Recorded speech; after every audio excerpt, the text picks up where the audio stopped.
उसके पश्चात 27-28 वर्षों के पश्चात इस महान विभूति का ये चिंतन हुआ कि शिक्षा की लौ जलनी चाहिए। 1962 से 1971 तक ये इस लोकसभा से लोकसभा के सदस्य रहे। किसी व्यक्ति के व्यक्तित्व का हमने आंकलन करना हो तो उसके सचित्र से, उसकी बातों से, उसके गुणों से किया जा सकता है। इस महान विभूति का एक चित्र हमारे समक्ष है जिसमें पुस्तक नुमा ये खड़े हैं। इससे ये कल्पना की जा सकती है ज्ञान की कितनी पिपासा इनके अंतर्मन में। दूसरा चित्र 2 वर्षों से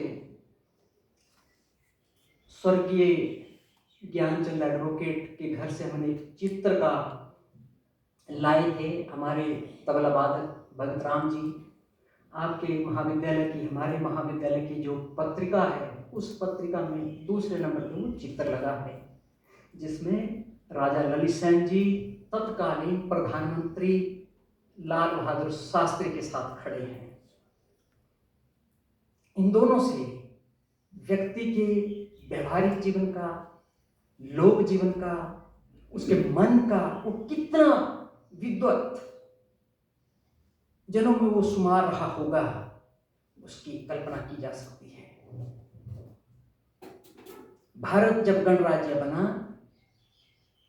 तो यहाँ की जो पहली हिमाचल से जो मंत्री रही राजकुमारी अमृत कौर, कपूरथला राजघराने की थी।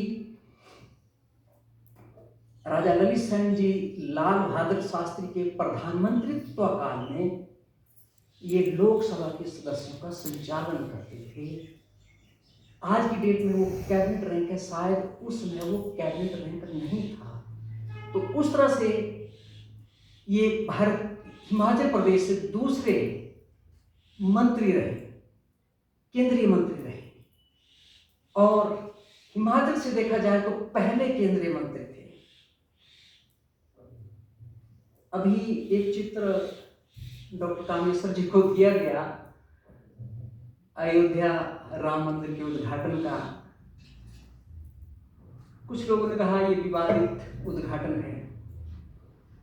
हमारे 4 शंकराचार्य उसमें रुष्ट थे। एक शंकराचार्य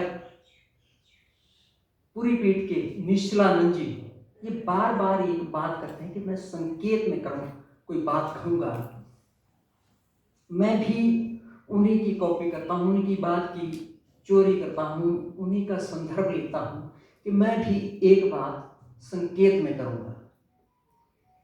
महाविद्यालय के मंच का जब आप प्रयोग कर रहे हो तो सारी बातें अमूर्त सत्य के रूप में नहीं कही जा सकती, एब्स्ट्रैक्ट ट्रुथ नहीं कही जा सकती। ये एक बंदिश होती है, वक्ता के ऊपर बंदिश होती है। बेशक बाहर हम अमूमन खुले फ्रीलांस होके जैसे भी बात करते हो, मैं इस व्यक्तित्व के बारे में, इस व्यक्तित्व के जो चित्रण है वो चित्रण आपके समक्ष रख रहा हूं। तो 1900 जब लाल बहादुर शास्त्री जी प्रधानमंत्री थे, कोई ऐसी घटना घटी कि राजनीति से हट गए। जिनका कार्यकाल था 1971 तक, वहां तक ही रहे। 1976 में इस महाविद्यालय की स्थापना इन्होंने की।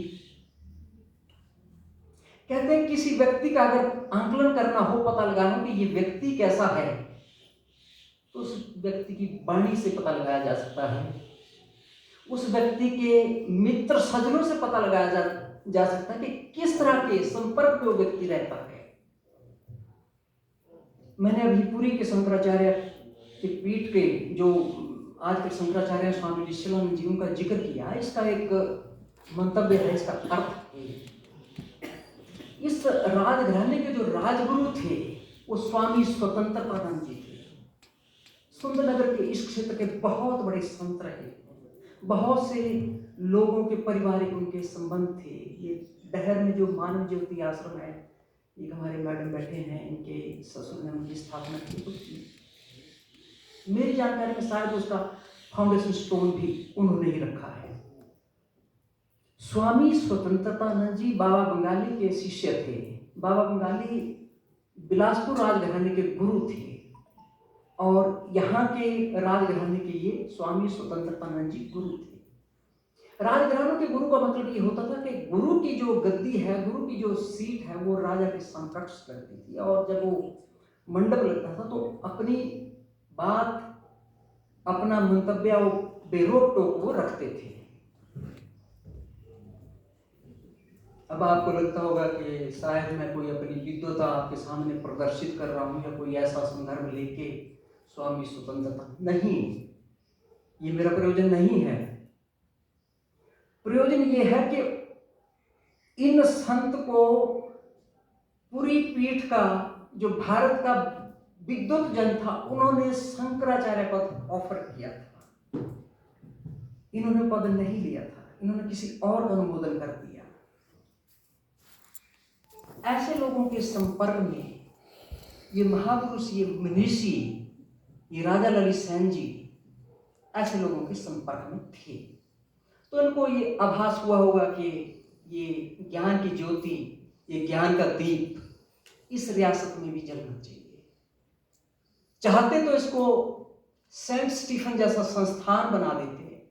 हमारे पुराने टीचर, जो पुराने डॉक्टर बी.डी. राणा जी के समकालीन थे, आज की डेट में रिटायर हो गए हैं, वो कई संदर्भों में, कई आयोजनों में ऐसी बात करते थे कि उनका ये कहना होता था कि आर्थिक दृष्टि से जो अंतिम पंक्ति में व्यक्ति खड़ा है, उस व्यक्ति का घर का बच्चा भी इस